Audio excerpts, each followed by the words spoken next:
Dear guests, dear students, welcome to the guest lecture of Dr. Eliot Cohen in the Kyiv-Mohyla Academy.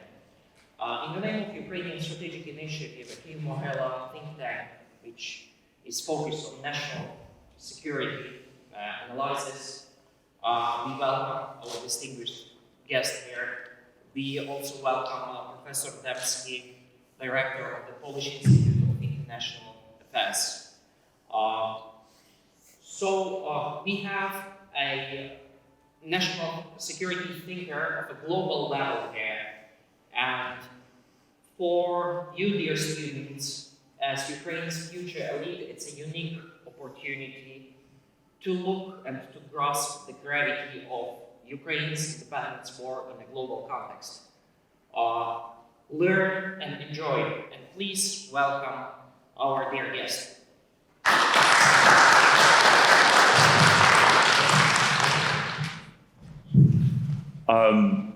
Good morning. It is an enormous pleasure to be here at Mohyla Academy and introduce Eliot Cohen. As was said, I'm director of the Polish Institute of International Affairs, the major Polish think tank working on foreign and security policies. And let me explain in a few words what we are doing together with Eliot and why we are in Kyiv. It's the second time we are together in Kyiv. The first time was last year when my institute organized a trip of prominent strategists to Kyiv, and in that way we somehow introduced the common interest project. It is not a formal project, but we are thinking about the consequences of Russian aggression on Ukraine for Europe's security system, and also more widely how this Russian aggression on Ukraine may impact global security. So we are thinking about the outcomes of the war. We are thinking about how to make European model of security much more effective, much more resilient, and much more actually useful for common people. Russian aggression on Ukraine proves that the approach which was tested before, approach was built on the assumption that Russia can be a contributor to Europe's peace failed.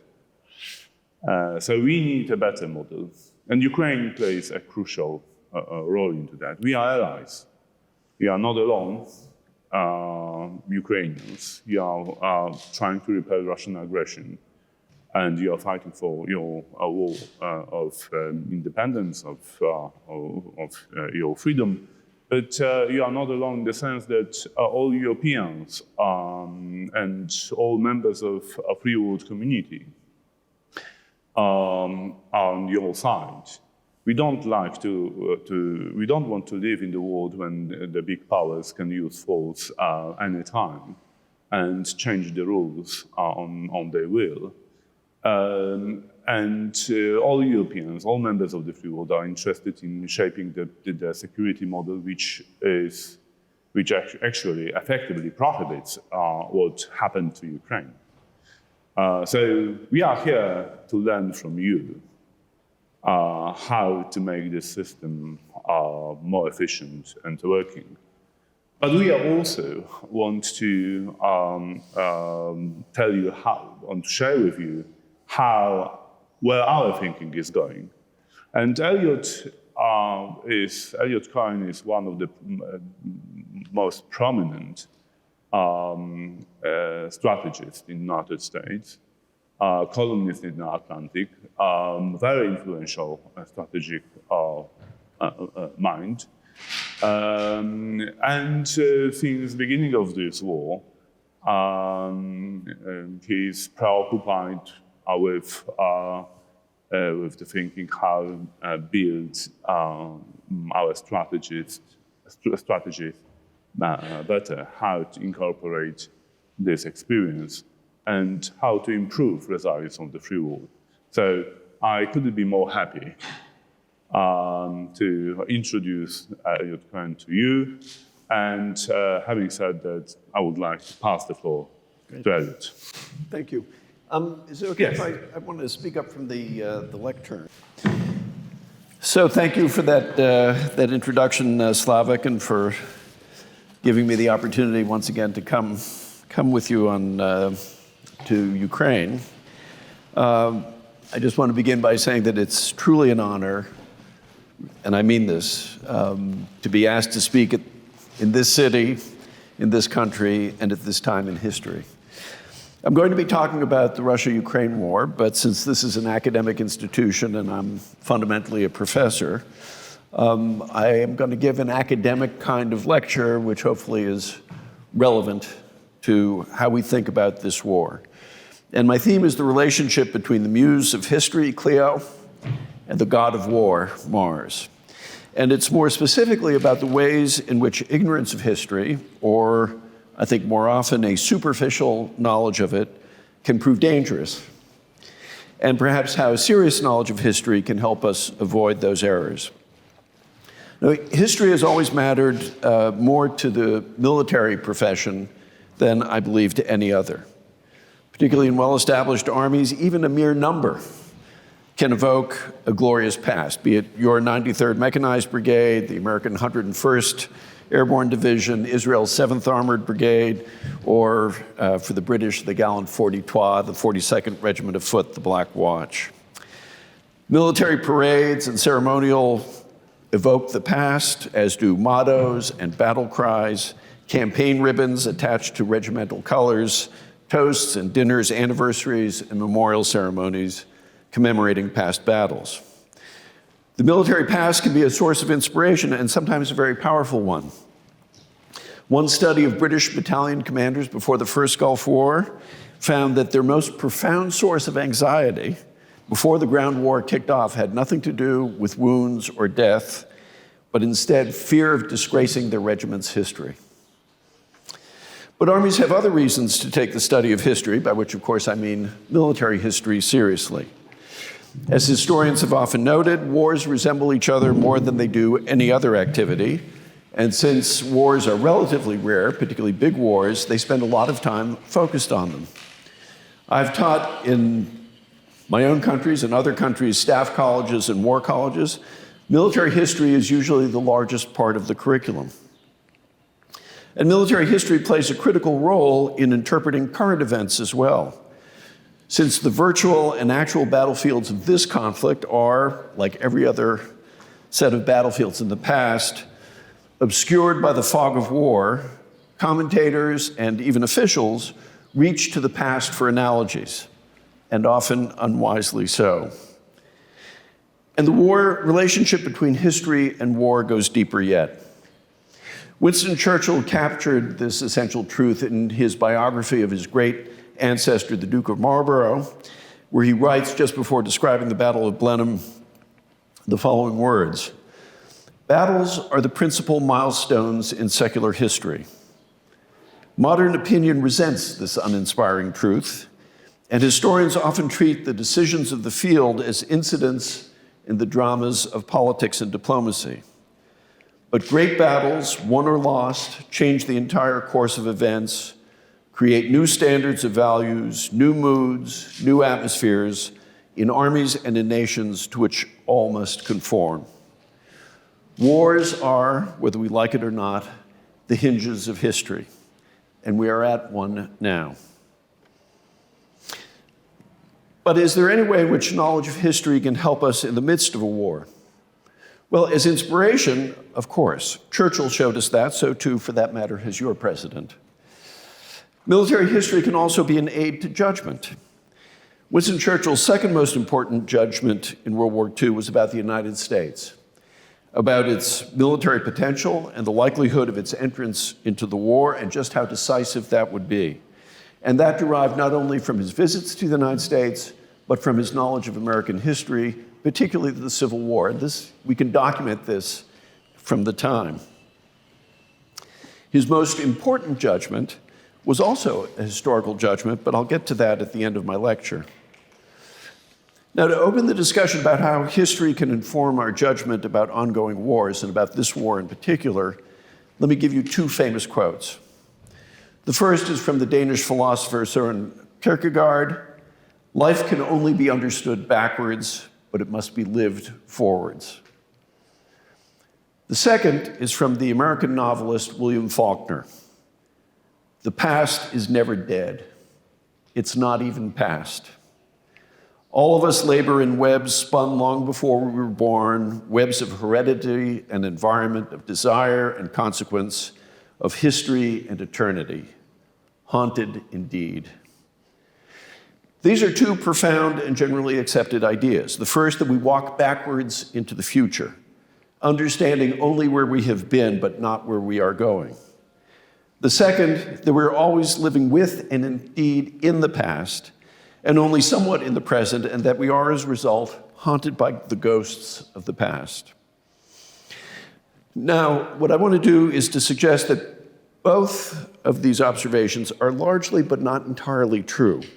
And that's the key to addressing this topic of the relationship between war and history.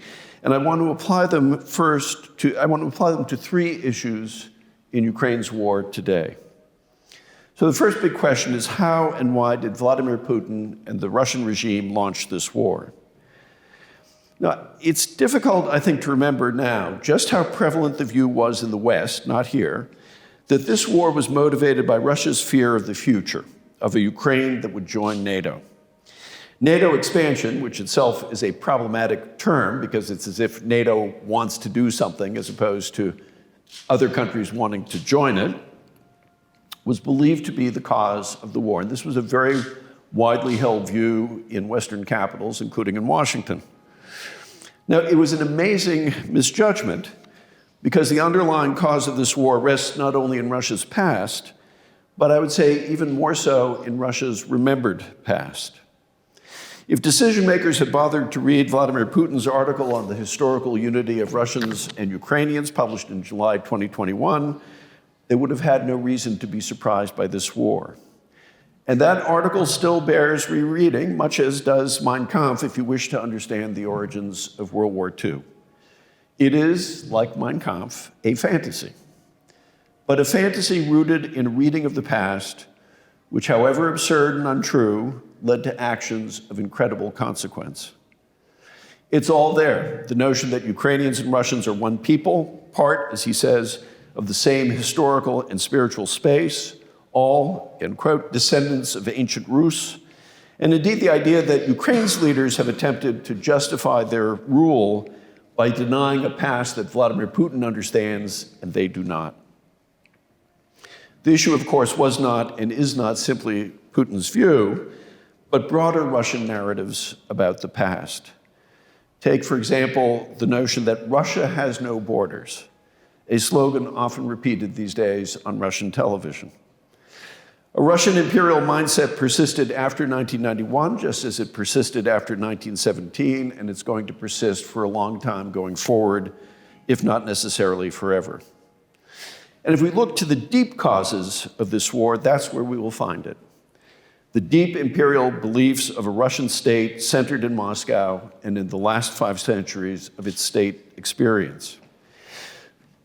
An excellent article by James Scher and Igor Gretsky, published by the International Center for Defense and Security in Tallinn, describes this in much greater detail than I have time for now, and frankly, I don't think you need much persuading of it, although some in the West, I believe, still do. I would add, though, that if a reading of the deep past helps explain the war's deepest causes, Putin's reading of the more recent past shaped his decision to launch the war when he did, under the conditions he did. So history played a role there as well. If we can be certain of one thing, it is that quite apart from his profoundly mistaken reading of Ukraine, he was equally surprised by the West's reaction. He misjudged the United States, as many dictators have before, and with equally unfortunate results, but he had historical reasons for his misjudgment. He believed, I suspect, that the collapse of our policy towards the Assad regime in Syria in 2012, when we declared that the use of chemical weapons would be a red line, but failed to follow up, indicated our weakness. He misjudged, again, understandably but incorrectly, the American and indeed Western reactions to Russian conquest of Crimea and portions of Donbass in 2014, which were indeed feeble. Having seen the chaos and the dangerous neo-isolationist tendencies of the Trump administration, whose leader was personally sympathetic to him after all, he failed to realize that the successor government would be made of tougher stuff and that the United States government, which appeared fractured and chaotic, could actually act coherently and effectively with both parties supporting a strong course of action vis-a-vis Moscow. He almost certainly underestimated America's capacity to pull together a coalition, to convince it that the intelligence it was sharing was correct, and the imperative to support Ukraine was real. And again, he had grounds for his beliefs. He underestimated, finally, and perhaps most understandably, the change in mindset in Europe, which is still incomplete and uneven, but is real.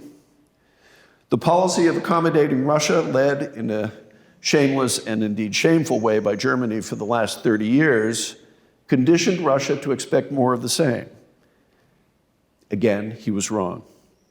In each case, I would argue, he did not act from historical ignorance, so much as from a faulty and unquestioning extrapolation of recent experience.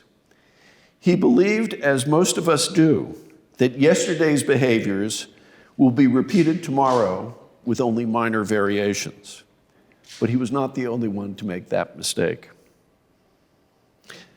My second question is, what did we in the West expect would happen in the opening phases of this war? Well, as we all know, at the 11th hour, the West has delivered a great deal of support to Ukraine. Not enough, not fast enough, but a lot.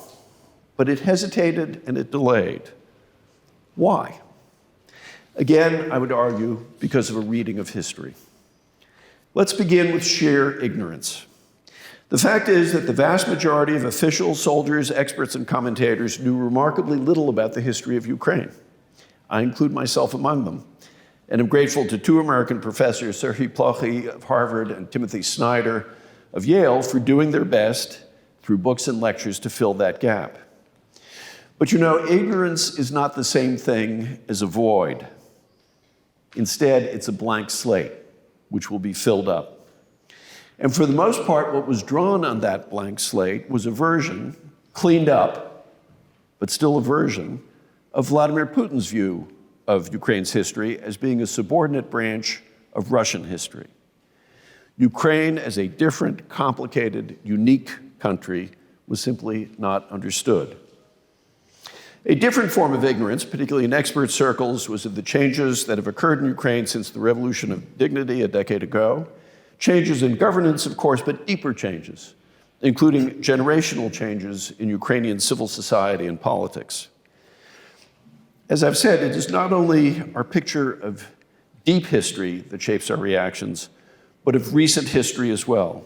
And that, too, escaped many of us in the West.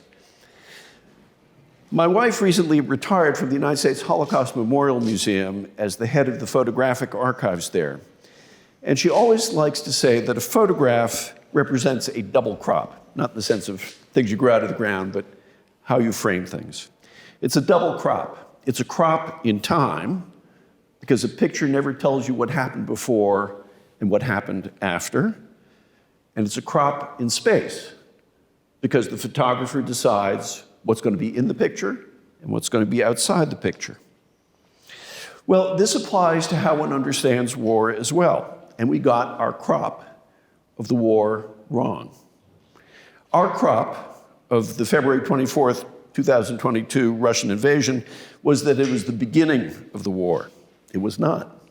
Ukrainians see it correctly as another intense phase of a war that began in 2014. That crop made a huge difference in how one thought through the policies of trying to end this war. If indeed it were a separate conflict, as many thought, there was reason to think Russia might be negotiated out of it once the initial invasion failed. But if, as indeed it is, it's a war of over 8 years standing, that's an altogether different matter.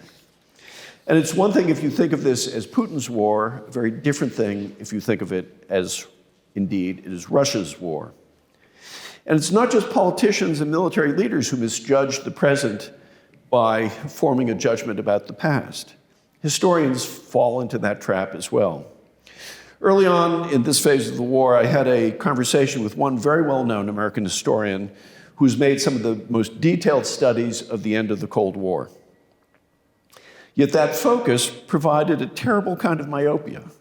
We have to give Putin an off-ramp, she kept on saying, even when there was no evidence that Vladimir Putin wanted an off-ramp.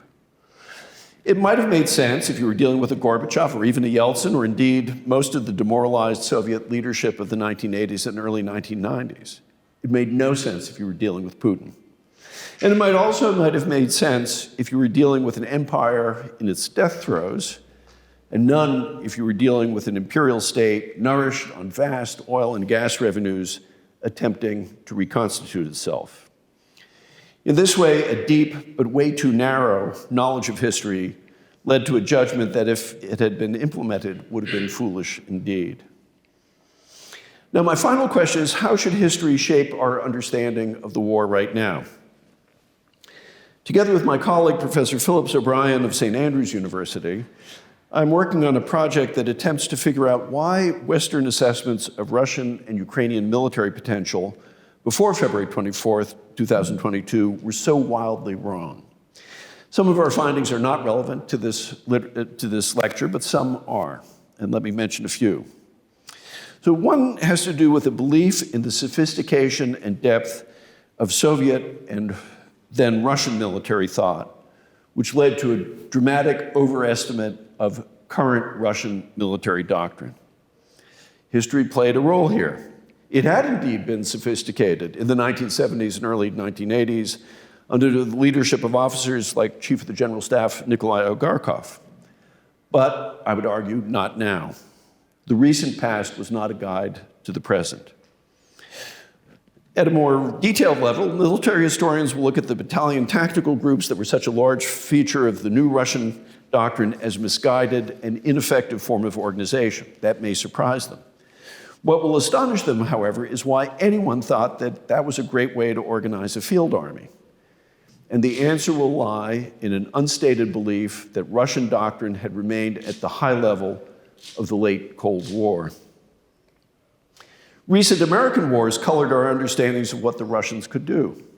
If American air power had been the decisive element in the 2 Iraq wars, well, there was bound to be shock and awe here as well. And in fact, a pair of very prominent military analysts used that phrase before the war to describe just how quickly they thought this war would come to an end with the conquest of Ukraine. But in actual fact, today's Russian Air Force is simply not capable of the kinds of complex operations that characterized the 2 Iraq wars, with hundreds of aircraft conducting synchronized, complex operations in a flexible way and with an unrelenting tempo. Even recent conflicts superficially viewed distorted understandings.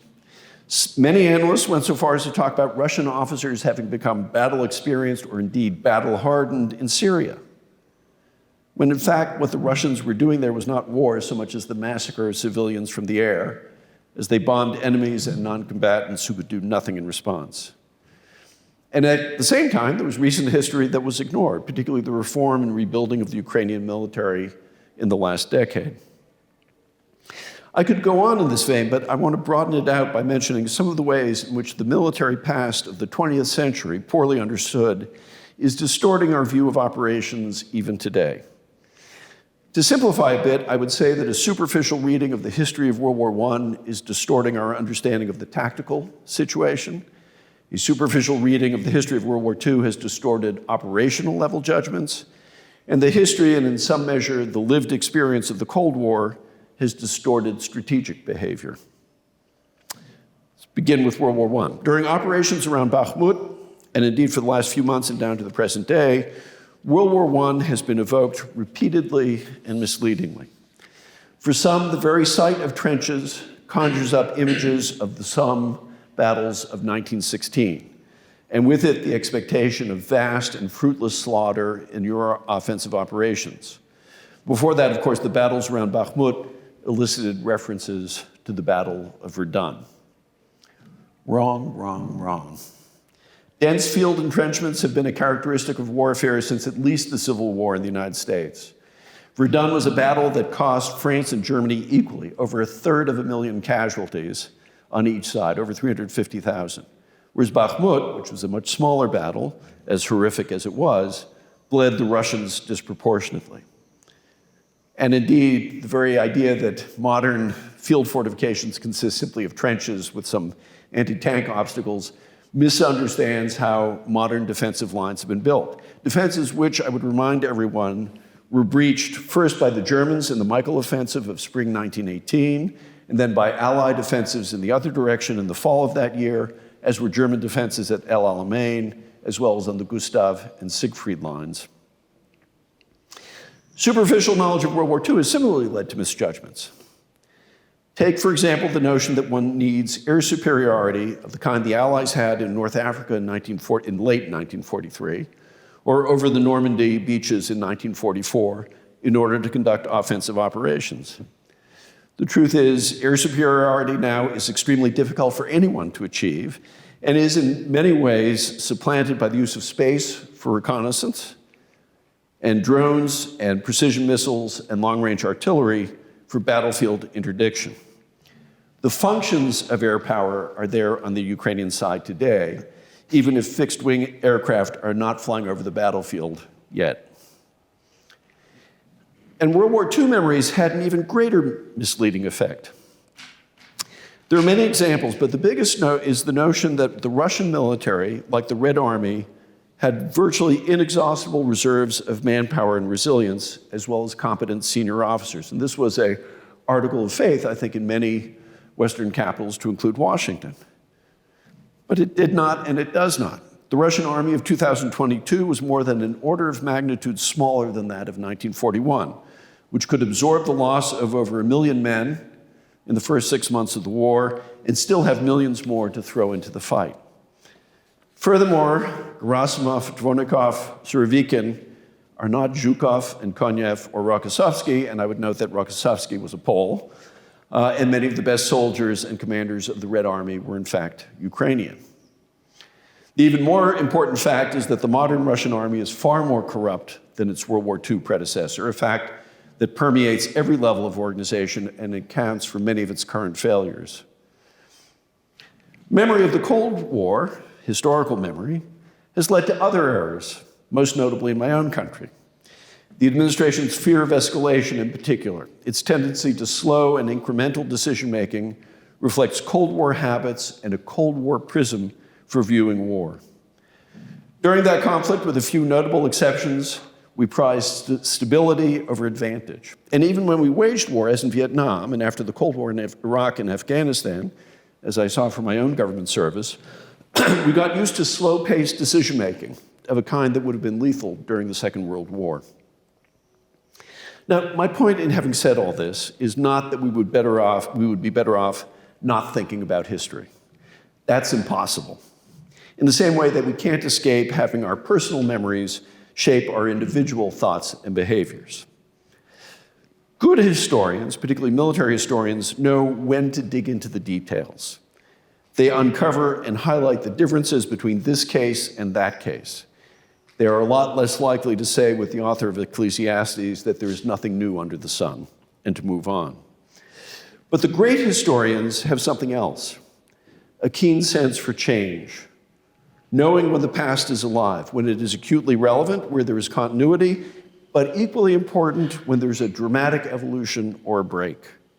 And that brings me back to Churchill. You recall that I said that Churchill's second most important judgment in World War II was grounded in his knowledge of American history, particularly the history of the Civil War. But his most important judgment was made in the mid-1930s about Adolf Hitler. Churchill realized that Hitler and the Germany he was creating was something new and different. Europe, he realized, faced not the calculated aggressiveness of a Bismarck or the belligerence of the mediocre leaders of Germany in 1914, but something altogether different and much more sinister. He understood that Nazi Germany represented a break from the German past. He saw that the threat that it posed to Western civilization was new and unprecedented. Churchill understood that there could be a break from the outside, as it were, but there can also be a partial break with the past from the inside. And that was the case of Abraham Lincoln during my country's greatest crisis, our Civil War. He rooted his determination to fight slavery, to unify the country, and to protect our institutions of self-government in his historical understanding of the past, of the American founding, from which came his reverence for the Declaration of Independence and the American Constitution. But he is also the man who said in the middle of the war, as our case is new, so we must think anew and act anew. We must disenthrall ourselves, and then we shall save our country. That, I think, is your situation too. This is perhaps the most significant moment in your country's long and turbulent history. Like Lincoln's America, you have entered a period shaped by your past, but you are also thinking anew and acting anew. And as Abraham Lincoln also recognized in the war that he fought, your war has a significance far beyond your own borders. That too requires a kind of historical imagination. To know when a war is a local affair, the kind of wars that, say, Armenia and Azerbaijan have fought, and when it is one of universal consequence, like your war. And that's not just a matter of the numbers of people or quantity of weapons involved. This war has already shaped the future of NATO and the European Union. It may have even greater effect on the internal politics of European states. It has brought about changes in Russia for the worse, and it may eventually bring about changes for the better, or it may plunge that country into chaos. This war will shape a larger international order, including in the Indo-Pacific, and in particular set a precedent, for good or for ill, of the ability of large states to subjugate and destroy smaller ones in the name of imperial expansion and conquest. And it's a war that will demonstrate, that has already demonstrated, what free people can do. And that's because of the process of historical change. Not long ago, I visited Finland, Estonia, and Poland, countries whose national security posture is completely understandably shaped by the knowledge that when they faced invasion and subjugation by Russia in the last century, the free great powers did not, and indeed could not, come to their rescue. They fought alone and suffered the consequences. Now it is unquestionably different. Even when, as is almost always the case, I am disappointed with the behavior of European allies or my own government, I remind myself that I could not have imagined on February 23rd, 2022, that Germany and indeed all of Western Europe would take drastic and successful steps to sever their dependence on Russia for hydrocarbons, that they would impose sweeping and substantial sanctions on Russia, and that we and they together would provide your country with tens of billions of dollars in weaponry, including advanced systems like HIMARS, Leopard 2, Caesar, Patriot, Storm Shadow, and many others, and in the not-too-distant future, F-16s as well. I did not expect Ukraine not only to stop the invaders, but to roll them back here in Kyiv, Kharkiv, and Kherson, and soon, I hope, in Zaporozhye and other occupied parts of your country. And I know that I will be surprised again if I look exclusively backwards than forwards. To conclude, Kierkegaard was right about understanding life facing backwards. But if you just walk facing backwards, you're likely to trip and fall. And people have died doing that. Perhaps Vladimir Putin will as well. And Faulkner was only partly right. The past is not dead. But sometimes we need to recognize that it is indeed past. We need to look backwards to understand where we have come from and how we got here, but we also need to know when to look ahead to history's discontinuities as well as its persistence. A personal note. My grandparents and great-grandparents were born in this part of the world, and they fled persecution and violence. They would be astonished to know that I am here today, having traveled to Kyiv with Polish friends, giving you such moral support as is in my power, and hopes for your complete and speedy success.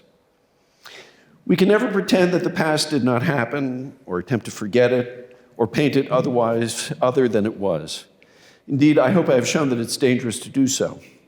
But while, as I said, the past may not be dead, we can indeed treat it as past.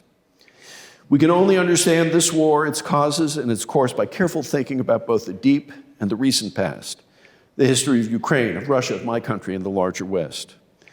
Moreover, I believe we can only think clearly about measures for the future to include security arrangements for Ukraine or measures to contain and punish Russian aggression, not only by recalling the past, but by understanding it and attempting to move beyond it.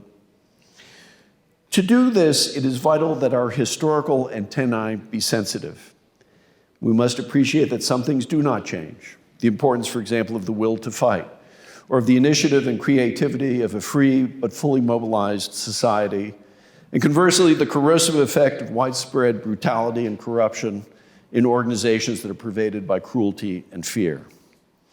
And we must be able to detect at the same time the things that have changed on the battlefield, but in the chanceries as well, in societies and in the consciousness of peoples. Faulkner was right. The past can haunt us, as ghosts do. But ghosts are not living things, and we are. It is in a vision for the future that countries find not only the hope for better things, but the courage and the ability to achieve them. Thank you for this opportunity to address you, and Slava Ukraini.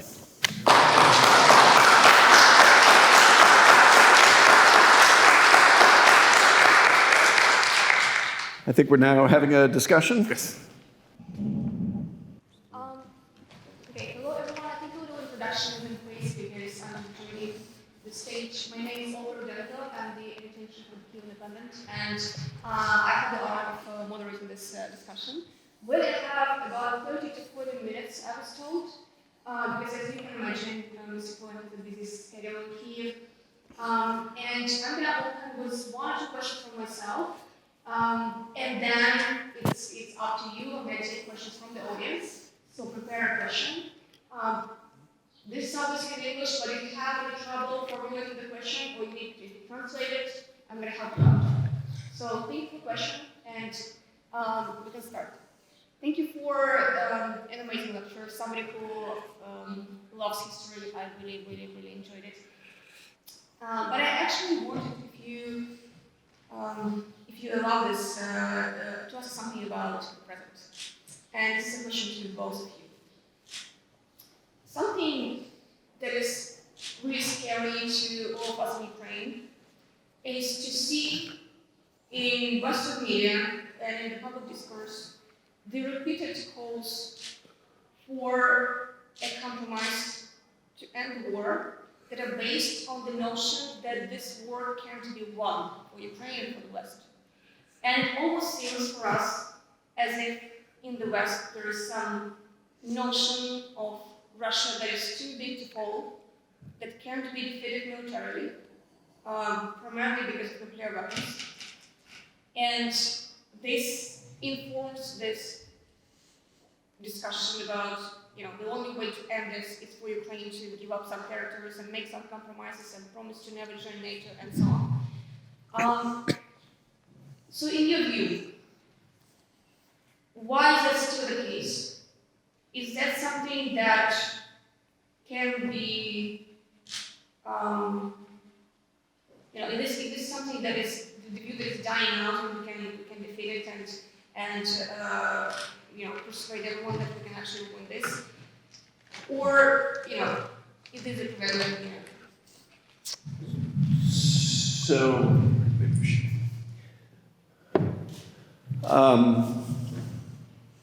let me begin with that Churchill quote, which is, you're right, that view is out there, but what will eventually determine where people come down on this will be the fighting that's now going on over the next month or two.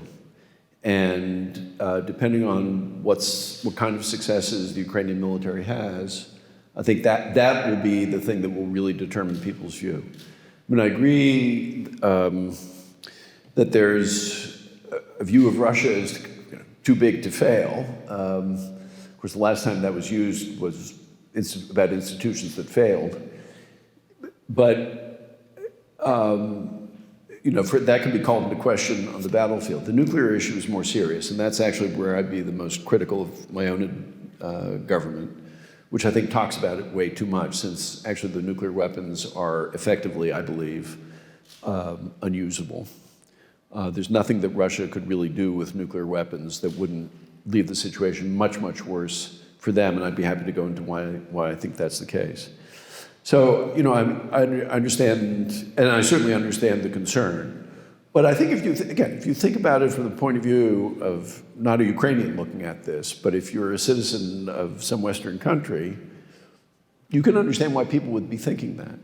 What I find most interesting is that I believe opinion in the West is fluid, particularly right now. So, for example, the biggest change is that France's official position is now in favor of Ukraine joining NATO. That's a very, very big change. That's not where France was. And I would also point out, and then I'm going to hand this over to Slavik,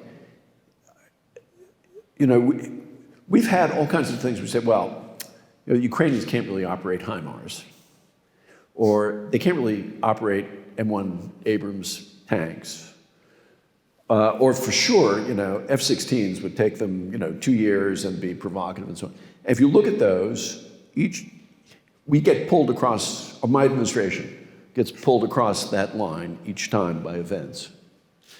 And I think that's going to happen too with regard to NATO membership. Now, territorial compromise, that's another issue. That's going to be an issue that at the end of the day will be in Ukrainian hands. As I said, I think an awful lot of it's going to hinge on what happens on the battlefield. So in a certain way, it's premature to even discuss it. But I think it will, at the end of the day, be Ukrainians who will be making that sort of decision. Thank you, Olga, for this question. It's actually the great one, because you can approach the discussion from different angles. You can start with Russia, which is big or too big to fall, or you can approach this question from the subject of actually Eliot's lecture, history, and definitely those who believe that Russia cannot lose simply don't know history of wars. And are in this area simply ignorant. That is not true that a nuclear power cannot lose wars. Eliot represents a big superpower, a nuclear one, which actually lost a couple of wars recently. Including recently. And to mention Vietnam, Afghanistan, and to a certain extent Iraq, the second one. So it can happen. And people also don't know how big powers lose wars. The main battle, actually, and that in this Clausewitzian approach, a Clausewitzian approach is based on the presumption that war is simply a tool of policy. So we can say that to impose a defeat on Russia, we have to simply undermine Russia's support of this war. It is not the Putin's war. It is the Russians' war. Putin legitimized use of force against Ukraine by annexing Crimea. And we heard all these, enthusiasm of people that Crimea is ours, shouting in Russia and also outside of Russia. They were very happy.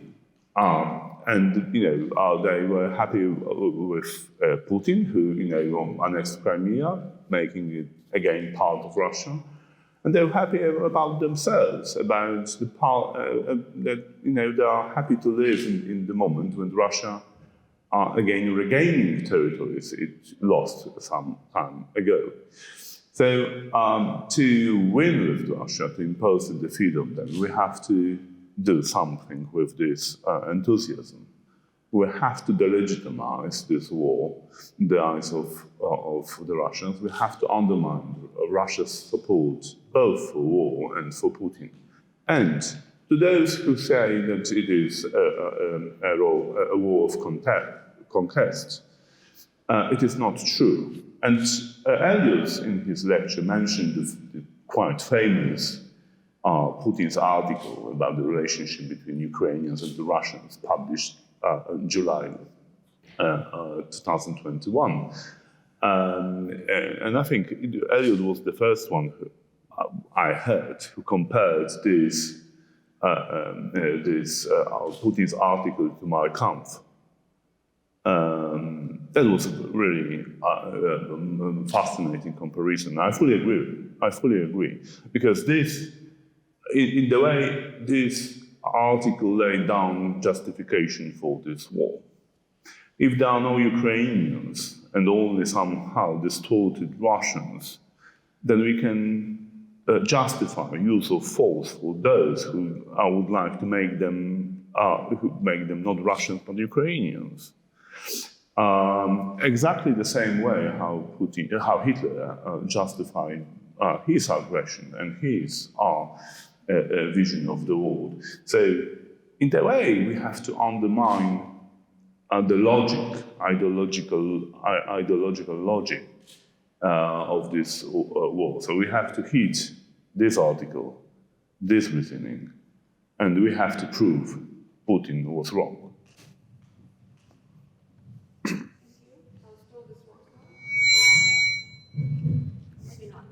Let's just use that. Yeah. Thank you for the answer. I want to ask one more question before we go to the questions from the audience. But before the question, just to clarify, Eliot, you don't currently, in your role, advise U.S. government on policy on Ukraine and Russia? No, I'm not currently advising the U.S. government. Okay, yeah. No, so I should just explain. I've served in the government on a number of occasions in the Defense Department and in the State Department. I was Secretary Rice's, the counselor of the State Department, which is sort of an advisor plus. But I was also one of the never Trump Republicans. So I'm a politically homeless person. And the good thing about that is I can be equally critical of Democrats and Republicans alike. So I have very few friends other than Slavic. Right. Well, coming from that, the question is very simple. If you were now advising the U.S. government on Ukraine and the war, what would be the main line of your advice? So I do, as Slavic said, I write regularly for The Atlantic, and that's actually where I put the argument. The first thing is give Ukraine everything short of nuclear weapons. And that's been my consistent line all along. There's another dimension of that, which is acting with an adequate sense of urgency, not just in terms of Ukraine, but for us globally. I mean, the United States is in a different strategic environment. We have a major competition with China, and of course that's a large part of where the heads of our administration are focused. And so, we need to revive our defense industrial base in a pretty profound way. I would say, and I've also said, stop talking about nuclear weapons. Stop, even if you think that the Russians might do it, that makes absolutely no sense to say anything. There are times when you're better off just saying no comment. Exactly the opposite of what President Biden just did. Yes.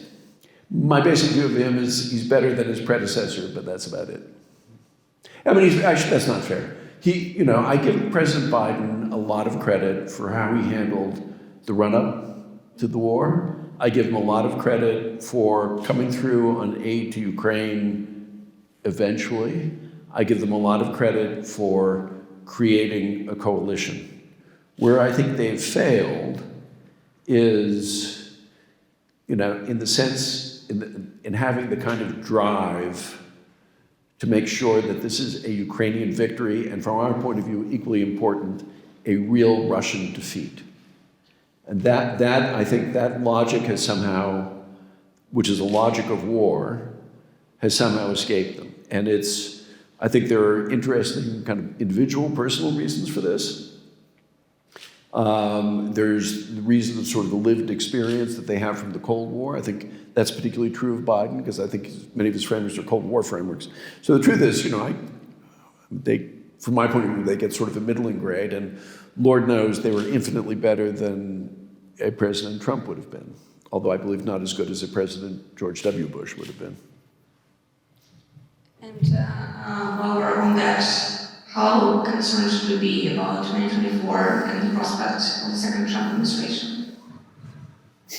Well, I'm concerned, but I mean, I'm an American citizen, so I'm particularly worried about it. But at the end of the day, I think Trump will not be elected for a whole bunch of reasons. One, he may be in jail by then. Secondly, he has no way of expanding his base, which is really all, and there are signs even there of that eroding. The economy's basically in good shape and or better shape than people expected. And the administration is reasonably competent at running a presidential election. So on the whole, I think the most likely outcome is President Biden gets reelected. Now, I personally have concerns about somebody that old being president. I wish my country had a better choice, but there's no question in my mind that he's infinitely preferable to the alternative, and I think that's where most Americans are too. And now I think we can take some questions from the audience. We'll start. My question will be regarding America's strategic thinking on Russia and on China.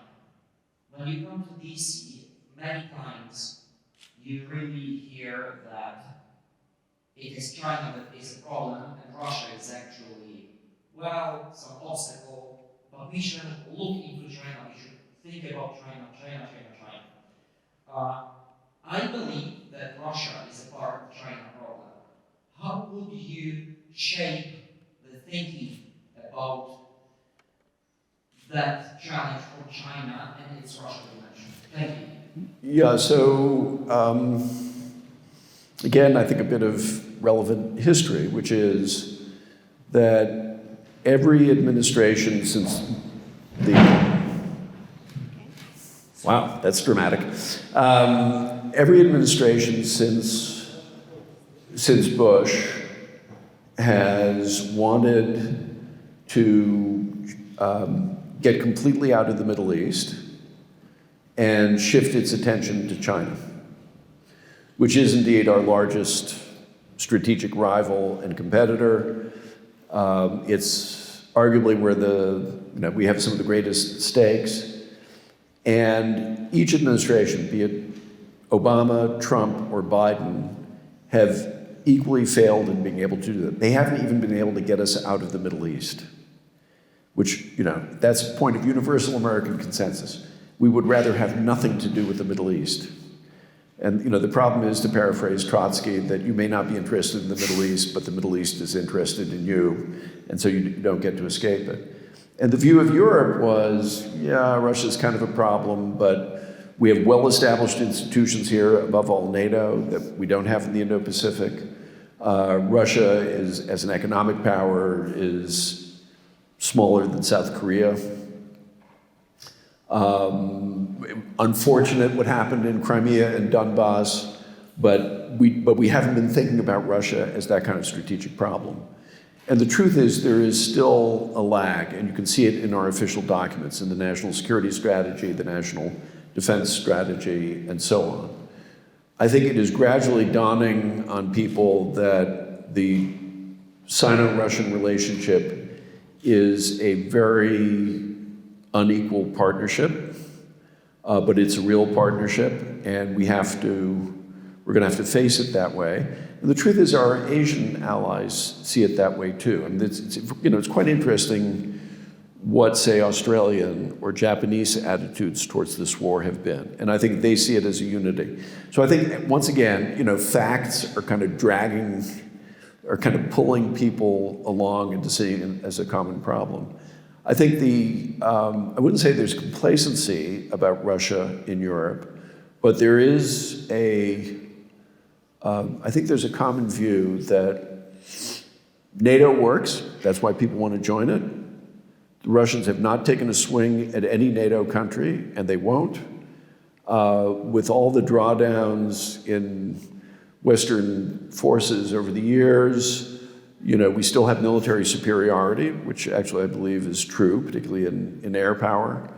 What's happening to Ukraine is awful, but I think it has been seen less through a strategic prism than through a kind of a humanitarian prism. The key argument to make, which is the argument I believe in, is from an American point of view, it's important to have security and stability in Europe, and there really won't be security and stability in Europe until Ukraine is in NATO. Now, there'll be other sources of instability and insecurity along the Russian periphery, from Georgia, ultimately to Kazakhstan and so on. That's a separate issue. But we have not yet really begun to frame it as a strategic, as something that we need to be interested from a strategic point of view. And I think that's actually part of the challenge for people like me making the case from the outside, that this is not because we feel, we like the Ukrainians, we feel sorry for the Ukrainians, we admire the Ukrainians. It's because we have an interest in the security and stability of Europe. I don't know, Slav, do you want to? Well, yes, because actually there is in this question there is a part which leads to some theoretical considerations, and there is another part which is much more practical. So theoretical consideration is about distribution of power in the war. So definitely before this war, before Russian renewed aggression on Ukraine, there was a perception in Washington, D.C. that United States may face two competitors, strategic rivals, Russia and China, and they are somehow equal in posing a threat to America's position in world affairs. This Ukraine proves, and there is a lesson learned from this conflict, that Russia is not strong as it was seen. So it cannot be regarded as equal with China, a rival. And this conclusion leads to, to possible lessons. First, that America has to focus on China because Russia became irrelevant, at least for some time. Or another way to approach the problem is that United States has to prioritize because if United States engage too much on Ukrainian side, it could actually weaken itself against China. Where is a theoretical part of this deliberations? Well, I think people tend to forget that opponents do have a vote. So we can prioritize our opponents, and we can plan to deal first with this and the second with that. But actually, their actions require our response. And Russia, acting against Ukraine, actually made the United States, drive United States in a position to react on that. And definitely now, United States and the free world has opportunity to somehow prevent the possible scenario of China and Russia acting together against us. We had no choice. We have to act against Russia now and build security system in Europe shape the security system in Europe in such a way to prevent Russia using force against any neighbor in the future. In that way, we would also prevent the coordination of aggressive operation between Russia and China in the future. So I fully agree with Eliot that the only way we can do it in an effective way is to bring Ukraine into NATO, because ultimately only NATO can provide and with strategic deterrence provided by the United States can deter Russia to the extent they would be unable to challenge the security system in Europe in the future. And that would also have the consequences for US-China relationship. If I could just add two things, just so, I think it's important to understand what the perspective from Washington would be. First is that the military technical challenge from China is much greater. Let me make a comparison. If we don't want the Russians to be able to use the Baltic or the Black Sea, we can make that happen easily. That's no problem at all. The problem in opposite China is if we want to operate, say, near Taiwan, that's getting increasingly difficult. So, I can go in, there's a lot of detail involved, but the military technical challenge. But also the political challenge is different. Not only do we have NATO, but we have these deep alliance relationships. So even with partners allies with whom we sometimes struggle, like the French, they are still allies. They think of themselves as allies of the United States. We think of them as occasionally difficult allies, but allies. And it's very different, say, from our relationship with India, which is a very important relationship. The president was just hosting Prime Minister Modi. That is not going to be an alliance relationship. The Indians don't want it. The Indians get very upset when you use the word ally. They don't want it. That's perfectly understandable. It's a much more transactional relationship. You don't have the same kind of history that you can work with in the same way. So there's just a lot of kind of political military effort that goes into building the political relationships and alignments that you need to do the kinds of things in the Indo-Pacific as opposed to in Europe. Okay. Thank you for all your answers. Thank you for your speech. I'm Arseний. I'm from Luhansk region, and here is my question. After all big conflicts, the international community builds new architecture of security and new system of international relationships. As we can see, the previous system was constructed for 20th century for this system where we have two big players, where people are involved.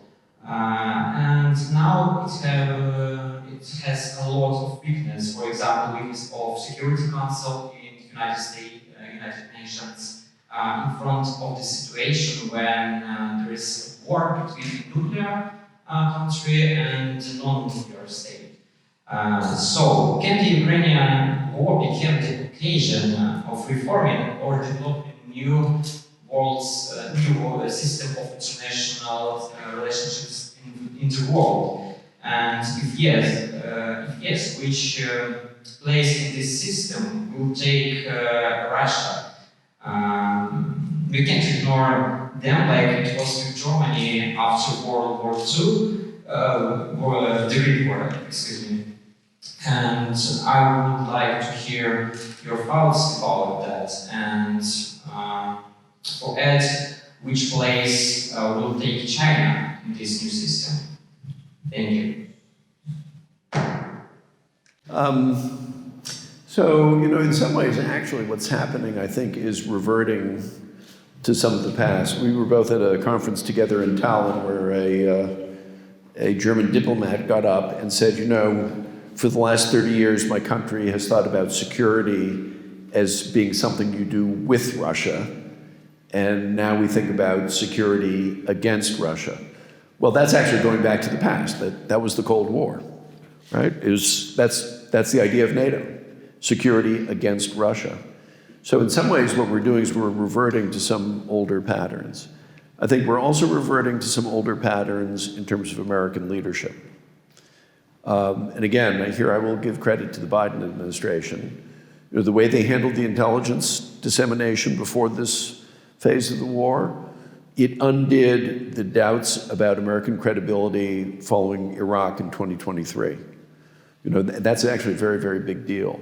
And so I think you're seeing a reassertion of American leadership in Europe in ways that nobody really intended. And I think that will continue because, and again, we can go into the military technical details, but the United States brings capabilities, both hard and soft, to pull together a whole bunch of different countries into a military coalition that nobody else has. I mean, it's, just look at the Ramstein group.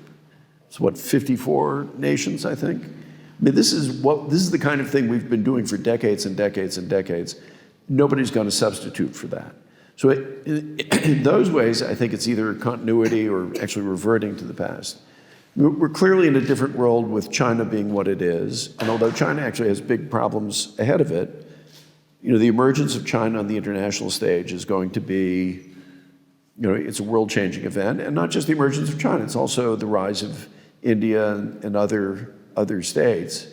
At the end of the day, I think what it means is you'll have an international system which is more fluid than the previous one, more Asia-oriented than the previous one. It will still be, I believe, though, a world in which the United States will remain the leading power, if not necessarily the dominant one, which it was for a period of time, and in which there's a very strong connection among the democracies of Europe, the United States, and also the Indo-Pacific, that is Japan and Australia, with India being a very interesting and somewhat different case. Well, in terms of United Nations and reforms of these institutions, I don't hold in my breath that it's going to happen anytime soon. Why?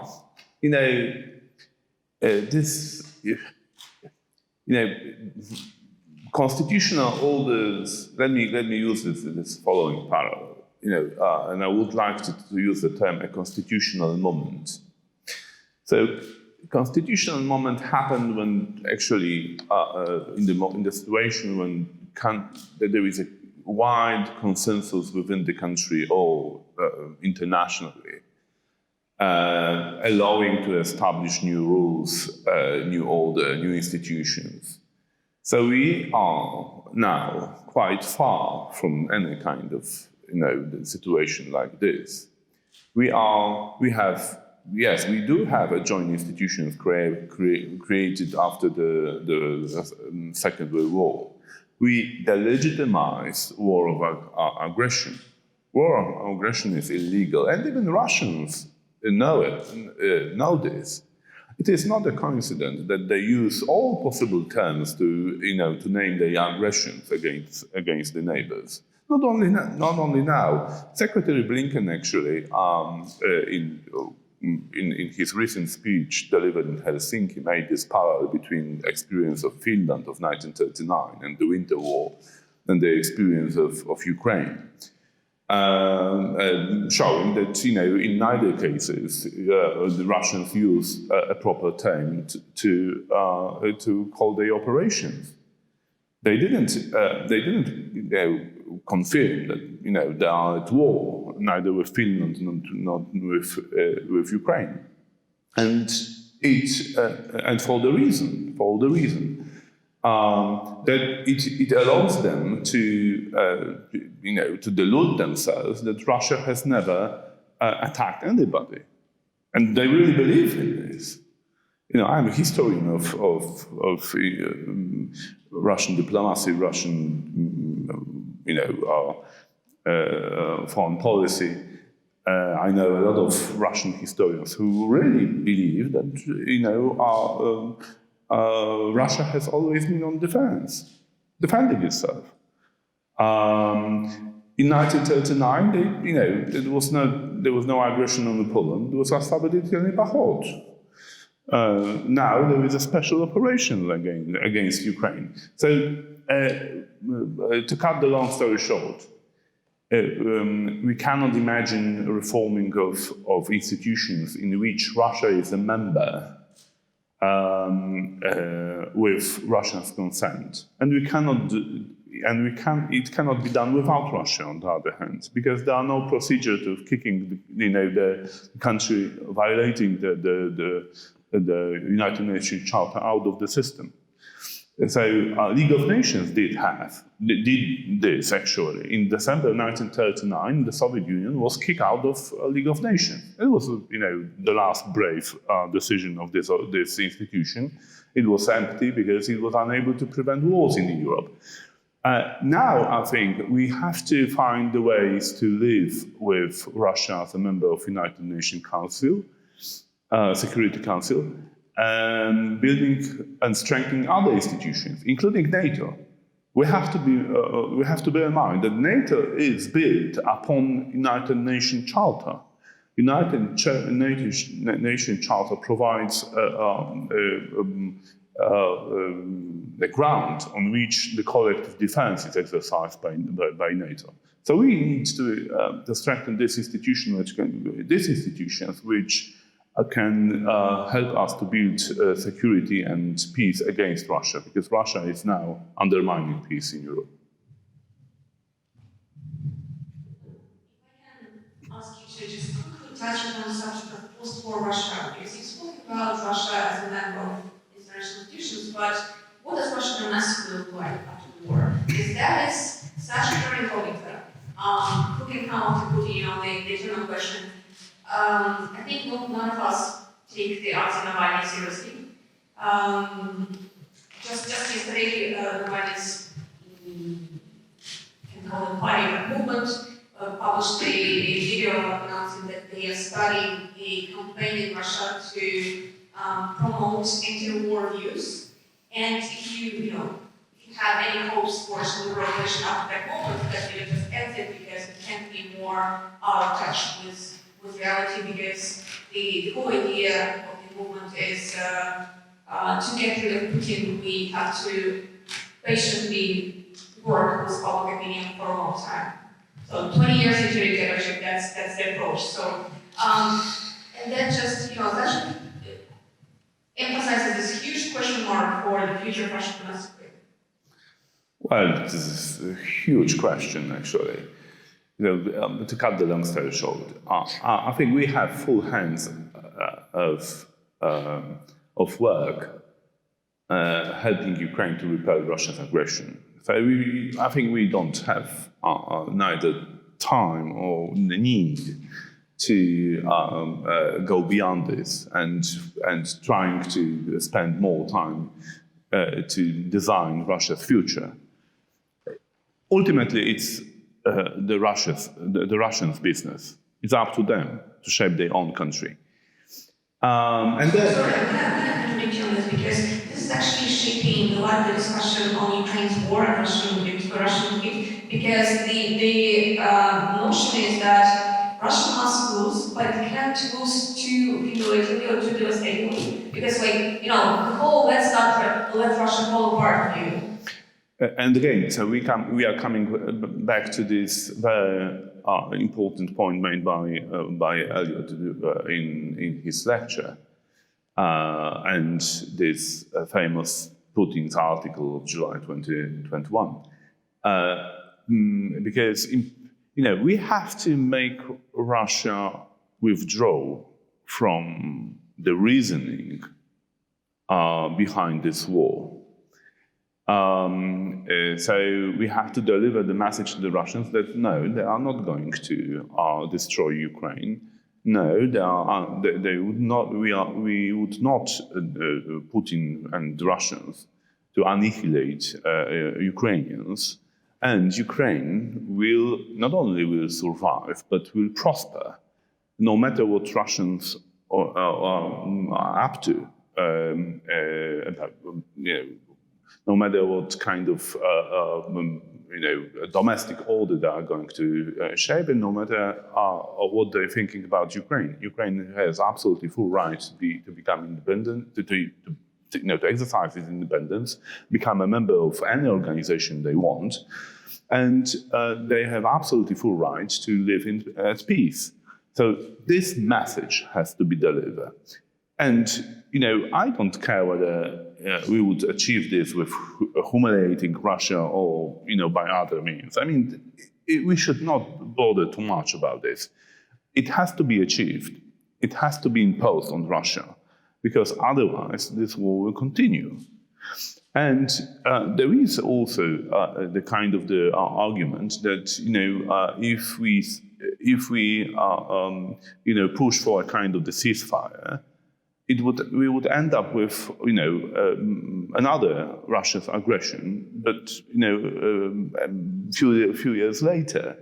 So that's again the reason why you should think about Ukraine's membership in NATO, because ultimately this organization will be able to stop Russia's aggression. So, let me just add to that. When you're planning policy, you have to lay out certain assumptions. Now, there are times, including with Russia, where it would make sense to say, look, we can imagine a Russian leadership that is different from the leadership we've known. That was the judgment that Margaret Thatcher and ultimately Ronald Reagan made about Mikhail Gorbachev, that this was a different kind of leader, and they were right. I mean, they misjudged him too to some extent, but he was not like Brezhnev. He had very different purposes in mind and was willing to do very different things, and was not willing to do things like really kill lots and lots of people. But I think in the present case, that the only safe assumption is Putin or no Putin, it will be a belligerent, nationalist, imperially minded leadership. Now, post-Putin, it may be a more chastened leadership, or more inwardly focused on particularly managing internal problems. I also think that, and that's really sort of the safe projection, for any policymaker to make.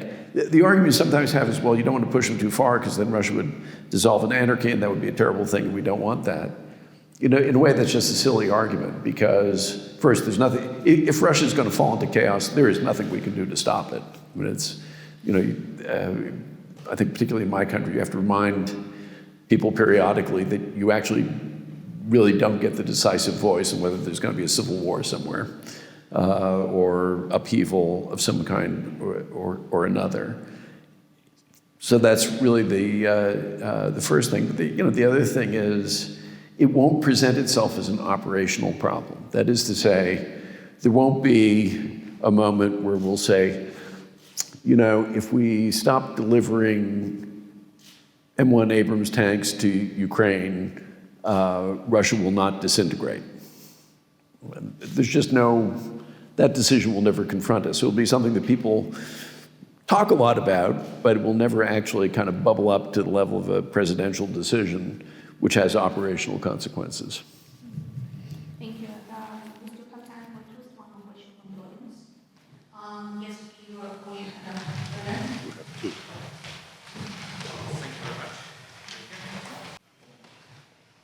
Okay, I can actually pose a question without the microphone. First of all, I would like to thank you very much for your informative speech. It was nice to hear, and I believe that nowadays we have some sort of unprecedented events when the Ukrainian military capabilities perhaps fully depend on the Western support. That's why my question is, is the Western public prepared for the protracted and long conflict in Ukraine? Yeah, thank you very much. Is the Western public, you mean public as a public opinion? Or yeah, as a public opinion. Right, so is the Western public opinion prepared to keep supplying weapons to Ukraine for a long time in the protracted?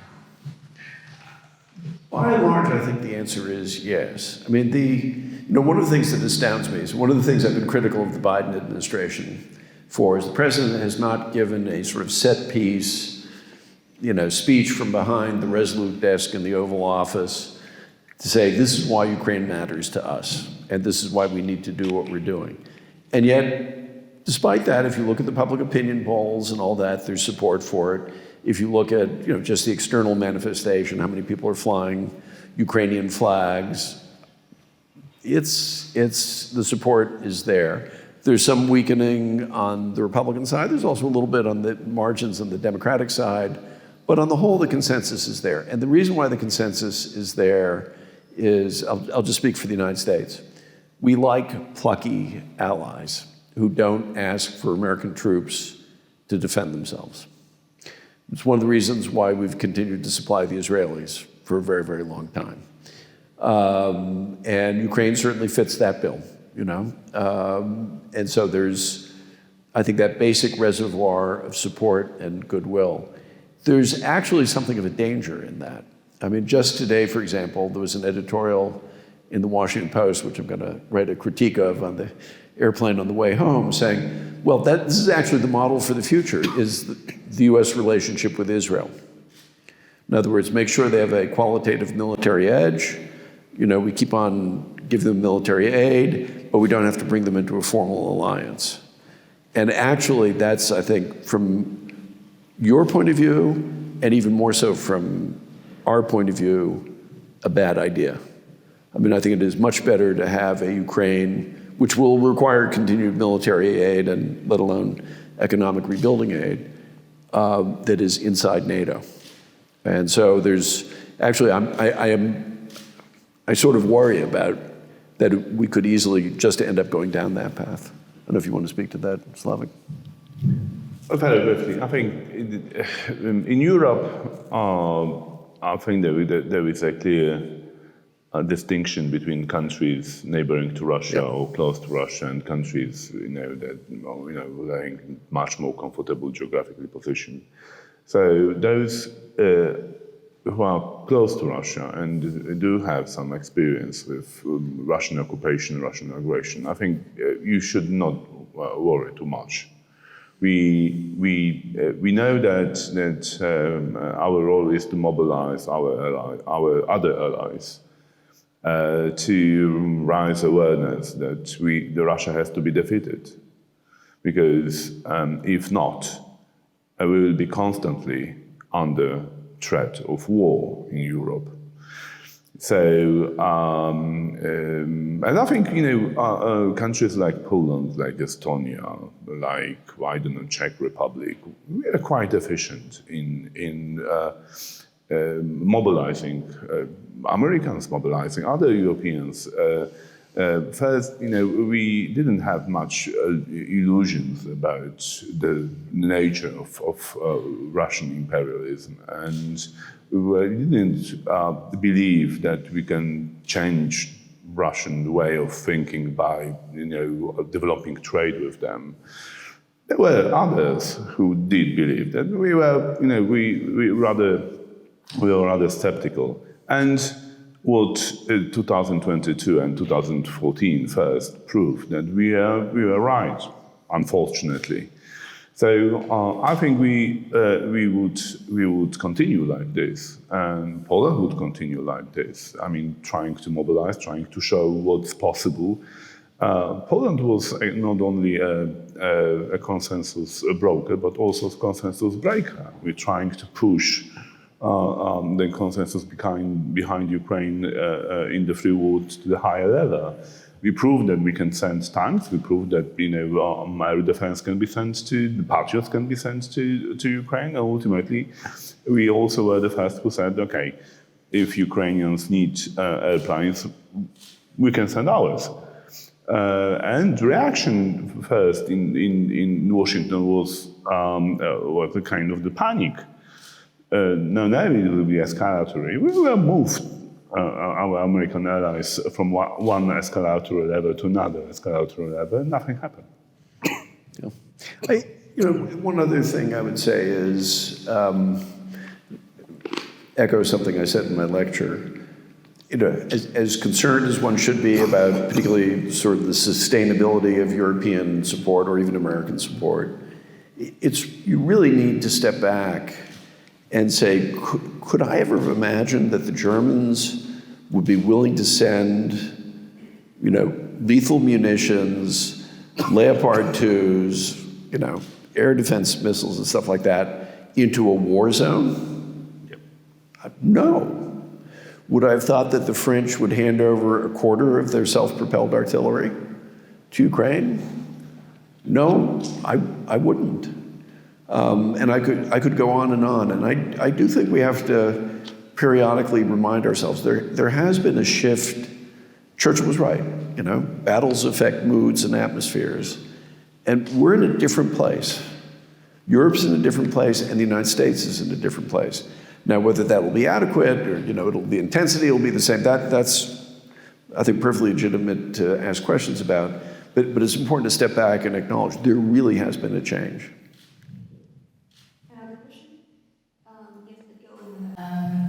I like this quote by William Faulkner that the past is never dead, and we here is not the representative of Kyiv capital, but Lugansk is occupied now. I am from Donetsk. For me, war started in 2014. We treat it another way, and for now it's just ends for decades, and we are afraid for what will be the future of this model, of this war. I mean, what will be the future of Ukraine? Because there is opinions that Ukraine will accept the model of Israel. And this war will be accepted for decades, maybe. So, how do you observe, how do you see it, maybe in some points, there are 5 years, future 5 years, maybe some more days. The easy question for you, what's going to happen in the next 5 years? Israel question. Israel. Yeah, this is the Israel question again. So, look, I think Ukraine is part of Europe, and it's going to be formally part of Europe. That means the EU as well as NATO. I think that'll happen in the next 5 years. I mean, I can't be absolutely certain because it's the future, and the future is always up for grabs. But, you know, fundamentally, that's what, and this war is making that happen. And it has affected, I think, the minds of Europeans as well. So I think the prospects for formal entry into Europe through the EU and NATO are much better, but it's also a matter of mindset and culture and all that. If and when Ukraine becomes part of NATO, I think the threat of conventional warfare with Russia goes away, because if there's one thing we know is the Russians have not been willing to attack a NATO member, even, you know, little Estonia, which they could overrun in 24 hours. You would still be subject, I think, to all kinds of other attacks. But, you know, as I said in one occasion in the United States, you know, I'd rather have 1,000 cyber attacks than one Bucha, let alone a Mariupol. So, you know, I think you will always have a very threatening neighbor that you'll be concerned about, but it will be different, a very different and lesser kind of threat. Let's say that for some reason the Israel model is the one that wins out. You know, I think that's more problematic, but I go to Israel a lot. And on the one hand, that's a place that has been living with existential threat since the beginning. You know what? It's actually a prosperous place that when they do these indices of happiness, people are pretty happy. And proportionally, I see more soldiers on the streets of Jerusalem or Tel Aviv than I do in Kyiv. That's because I know they're all at the front line. It's not the way anybody should want to live. It's not the way anybody should have to live.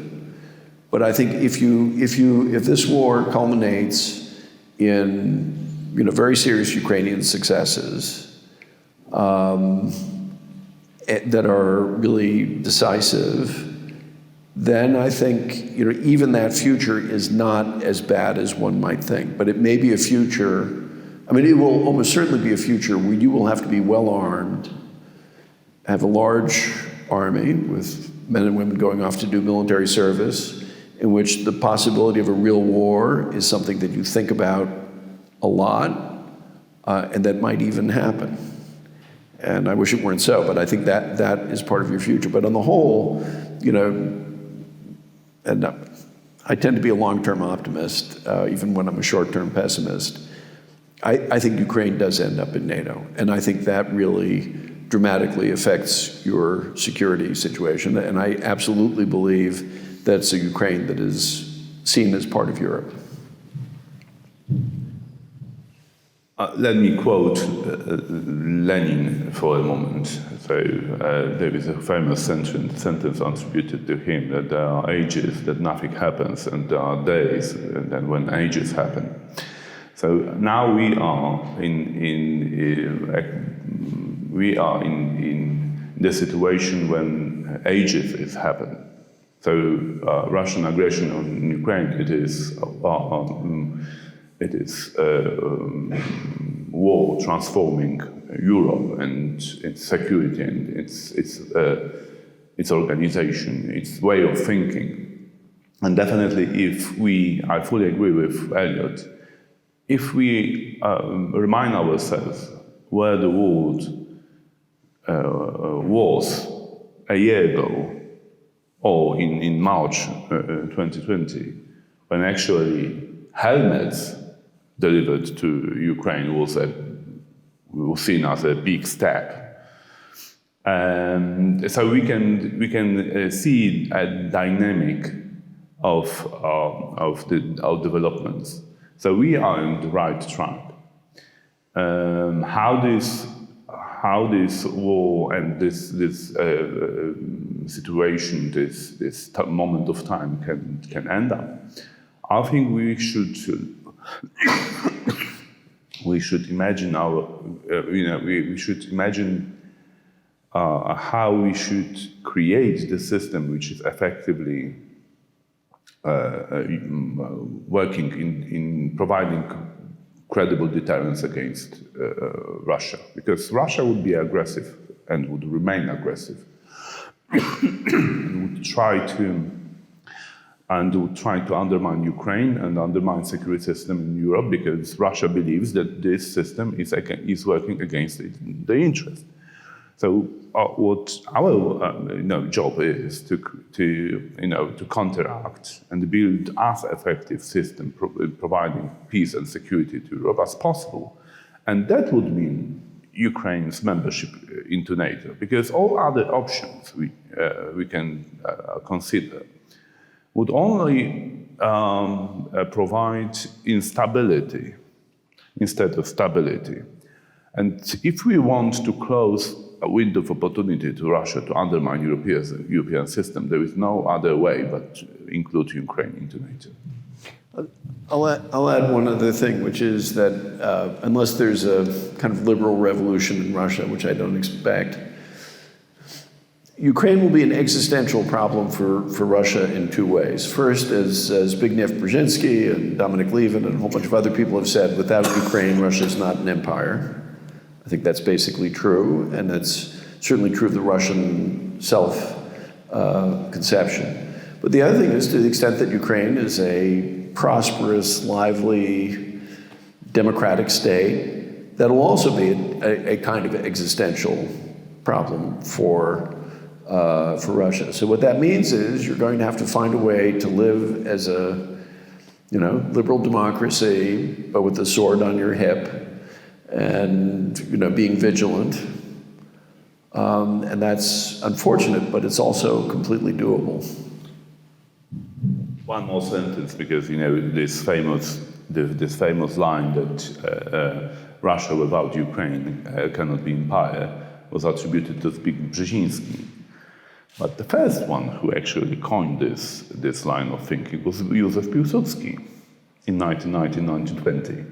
And the Polish troops who entered together with the Semen Petlura units Kyiv in May 1920 were engaged into the first war of independence of Ukraine. And the idea was to make Ukraine independent of Russia, because that's the only way to prevent Russian imperialism.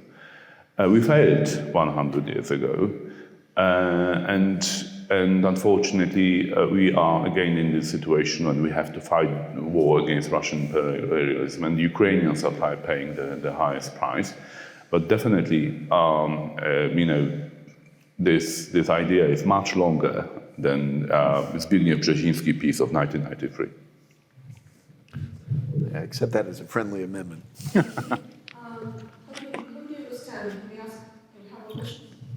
I'll take it, yes.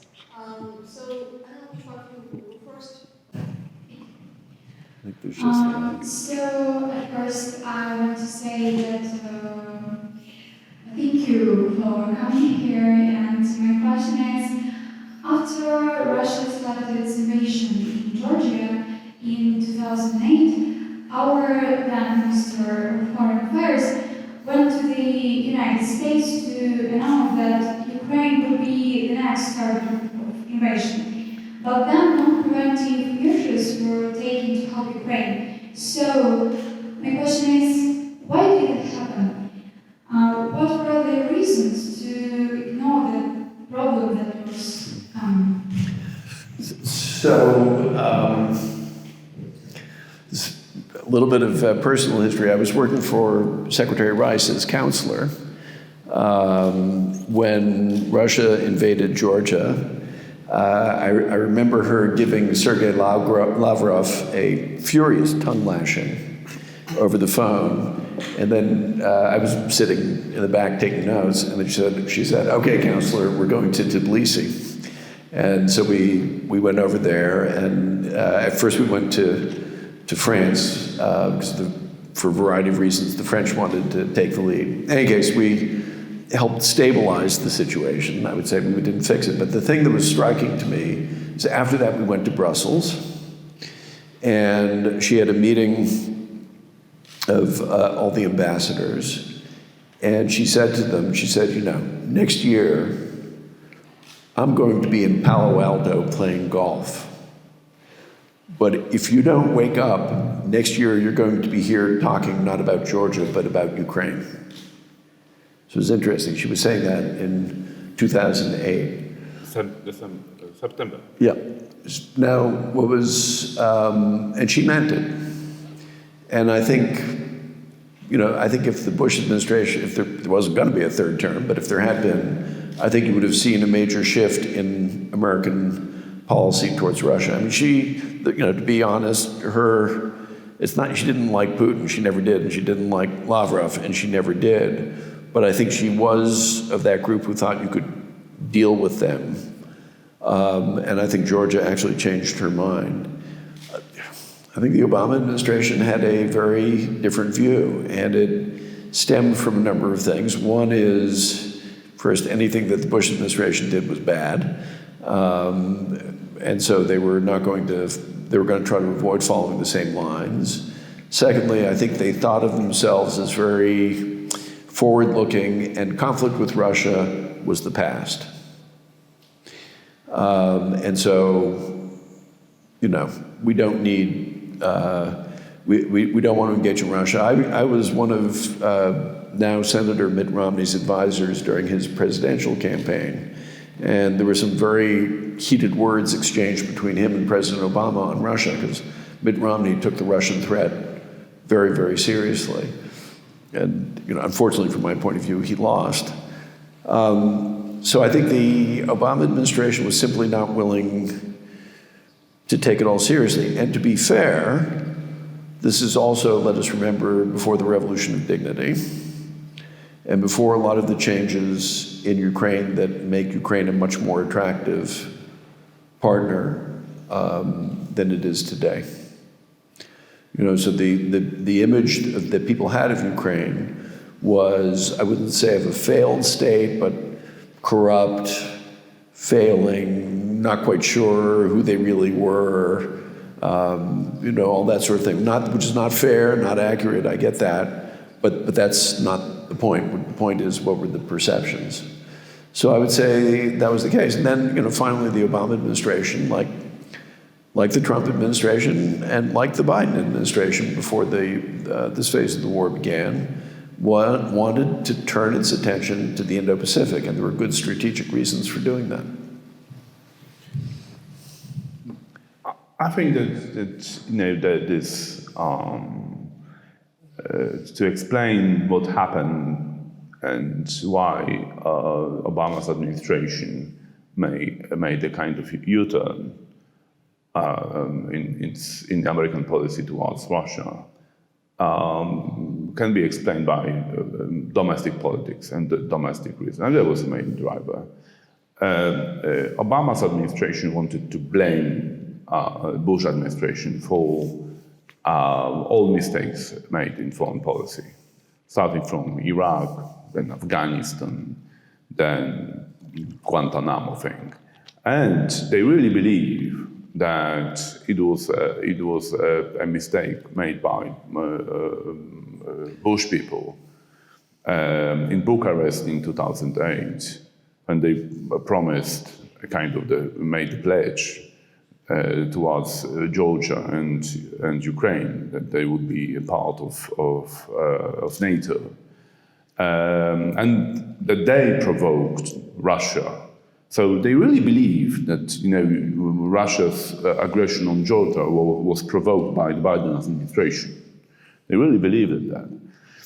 But I would say that the similar reasoning was also driven by domestic politics preoccupations, were behind all possible resets in Europe. So we have to remember that there was a kind of the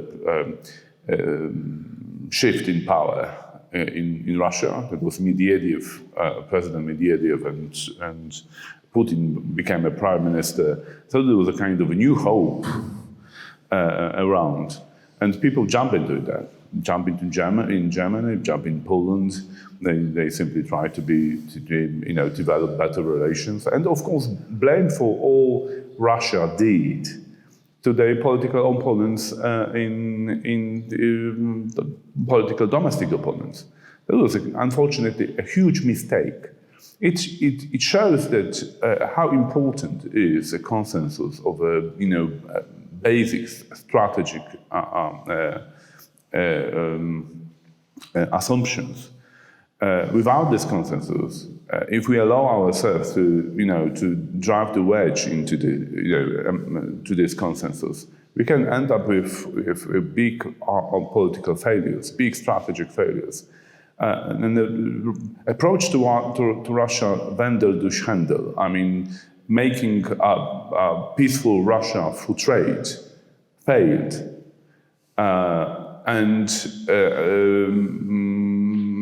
And I think we have to draw lessons after that.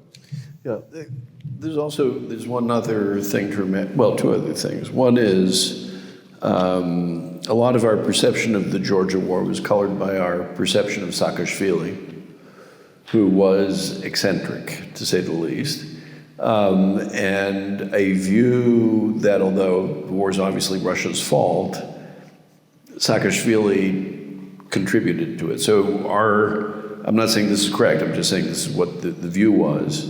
So people did not view it as the same kind of naked act of aggression as in 2014 against Ukraine. The other thing is, the Russian military did not come out particularly well from the Georgia war. They didn't, given the disparity in size, there's no question that the Russians would be successful. But the Russians were not a very impressive force. So I think people were less worried about them. And then the final thing to remember is, over time, our supply lines to our forces in Afghanistan ran through Russia, because you couldn't simply depend on the Pakistan routes, which would periodically be attacked either by the Taliban or, we always felt the Pakistanis were kind of letting that happen in order to squeeze us some. So for all those reasons, I think there was a desire not to see Georgia as a precursor of a much worse Russia to come. So it's easier to forgive that than the reaction to 2014. One last question? Let's do yeah. So, as everyone before me, I would like to thank you for spending time to be here to give us your amazing lecture, and I really appreciate to be here. So, my question is, in your opinion, what will be the situation in Ukrainian society after the end of war? So, considering, for example, post-war trauma that may influence people's behavior and possible civil possession of weapons. How safe will it be to live in Ukrainian cities? I don't know if you're best positioned to answer that, but maybe any thoughts? Like, a lot of us are very worried about like, the state of Ukrainian society after the war, how traumatized it will be, how unsafe it will be. We'll have a lot of veterans with post-traumatic syndrome and in general. Any thoughts on that? So the first thing I would say is this is beyond my level of expertise. I don't speak Ukrainian, I don't read Ukrainian. My impression is that your civil society is much more alert to that than certainly than the Russians. The Russians are going to have the bigger problem. They're going to have a whole bunch of veterans come back. They're not going to be treated particularly well, I think. And you'll have all the problems of post-traumatic stress and so forth. I'm very close to lots of veterans of the Iraq and Afghan wars, including my oldest son, who had a couple of tours in Iraq. And I think it is the case that the effect of combat stress, which is for real, it is colored to some extent by the nature of your reception in civil society and your sense of the purpose for which you've been fighting. And of course, with our wars in Iraq and Afghanistan, that varied over time. So I think the great strength that you have is, I think your soldiers know what they've been fighting for, and you have a civil society that does care about them, and will celebrate them. You'll still have trouble. I think we're only now recognizing the amount of post-traumatic stress that World War II veterans in the United States had. That generation, I know because that's my parents' generation, they just didn't talk about the war.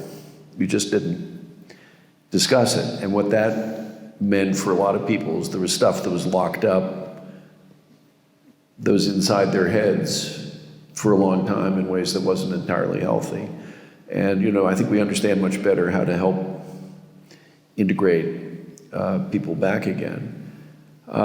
Look, Ukraine has lots of problems ahead of us. You've got the biggest problem I would worry about if I were Ukrainian is the demographic challenge. You're going to need lots of children. But on the whole, I guess I tend to be optimistic about a society that produces the kind of people that one sees. Whenever you read about Ukraine, and when I have a chance to talk to young Ukrainians, that's the stuff with which you build a country. So in that sense, I'm very much an optimist, and I'll just say it's been a great pleasure to be here, and much more than to lecture, I can do that anywhere, to have the chance to speak with you, and I'm very grateful for that. Slavik. I think this is a great way to wrap this up. Thank you, Eliot and Sławomir for this, and thank you all for participating. I am just going to use this opportunity and mention, since I have audience of young people who evidently speak English, that we have some institutions at the Kyiv-Mohyla, the pride, your board, and thank you all for great questions. The quality of discussion, I think, was really great. And thank you for taking the time and coming all the way to Kyiv. We know that traveling is a bit more complicated than it used to be. We'll thank Russia for that. Well, thank you for the discussion. Thank you, Olga, for chairing. Thank you, yes, absolutely.